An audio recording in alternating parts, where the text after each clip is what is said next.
Writing something that immediately connects with what your reader is thinking or experiencing in their life is an instantaneous way to get their attention. They will want to know what you have to say because you're basically reading their mind. Now, being a mentalist and being able to read people's minds would be amazing as an author and a speaker, but not all of us will be able to develop that skill. But we can make it seem like we have it. So if you're interested in creating an instant and deep connection with your readers, well, this video is for you.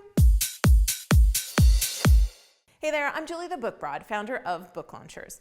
Your reader is the most important person to your author life. And if you haven't spent time getting to know them intimately, or you're still thinking you're writing something that everyone could, should, or will read, you're probably struggling to build your platform. And if you have a book out already, you're probably having some trouble selling your book. Whether you're starting to write your book or it's out, let's make sure you can connect with your reader so you can gain momentum in your author life. First, and I hope you're paying special attention, your reader is never, and I mean never, underlined it, big, bold, flashing lights, it's never everyone. I do not care what you've written. Yes, everyone has a heart, but no, not everyone is going to be the right reader for your book on better heart health. I know your life story is crazy and inspiring, but not everyone wants to read a crazy and inspiring story about someone they don't know. So you have to think about a specific person who needs you, who needs your story, your message, or your expertise. So pull out a pen and paper and write down what that specific person is worrying about at night. Let's say I'm doing this about authors, and not just authors, people that I am focused on supporting with my content. I would write down, I'm worried my book won't sell. Someone will write a bad review. Nobody's writing reviews. How do I get people to write a review for my book? Should I include that story? Does it make me look bad? Or will someone be mad that I share that? Will I ever make my money back on this project? Those are just some examples. Shoot for 5. If you have more, go back over and choose the 5 you know they're thinking about the most. Did I hit one there that you've thought about? If I did, please click that like button. And if you're new here, do subscribe so we can hang out more. Make sure you've turned those notifications on.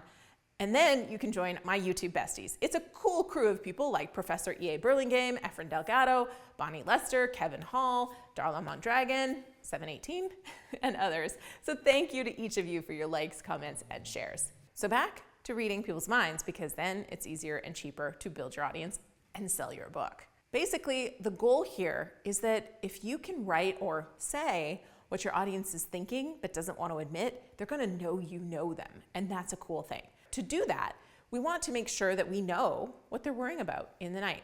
You also want to know what they're experiencing in their everyday life. Now, this gets trickier if you haven't gotten specific on your ideal reader, because of course you'll have different readers doing different things in the day-to-day life.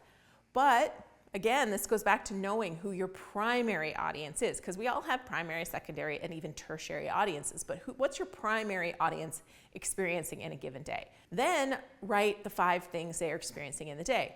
My ideal reader is typically building a business and a brand around their book, so their daily life is likely going to have at least one of these issues or experiences. Not enough time to do all the things they know they should do, let alone all the things they want to do. Finding time or finding energy to write is a huge challenge with everything else they have on their plate. They have traction in their business or brand, but they want to find a leverage point so things flow with more ease. They dream of stepping on a big stage in front of a gigantic audience and finally feel like they have had the huge impact on the people they want to help. Building their platform feels slow and seems to take a ton of effort. They don't know who to hire, but they know they need to hire help. You get the picture. The last thing to do after you've done these things is to write about the things they're probably saying to themselves or those who are closest to them in their life. Again, shoot for 5, and if you have more, that's great, but highlight your best ones. Now, you have amazing content ideas when you have this list. If you're in the middle of writing your book, these are going to be the things that you introduce early in the book, so you show them that you get them and how you can help them. You'll want this in the book description. Then, when you're creating any articles, videos, podcasts, social media posts, hit on these points. Now, you should recognize a lot of that list in these videos that I shoot. And you'll stop the scroll when you hit someone with something they literally just told their best friend that day. They might even forward your content to their best friend and say, OMG, I just said this to you today. This takes work. I get it. I know you were hoping Julie was going to give you a magic button today. I'm still looking for the magic button myself. But this is kind of magical when you do this right, and you'll show your reader that you understand them and the key issues in their life. Now, in the comments below, tell me one thing your audience is thinking, worrying about, or saying to their friends in a comment below so I can learn about your audience.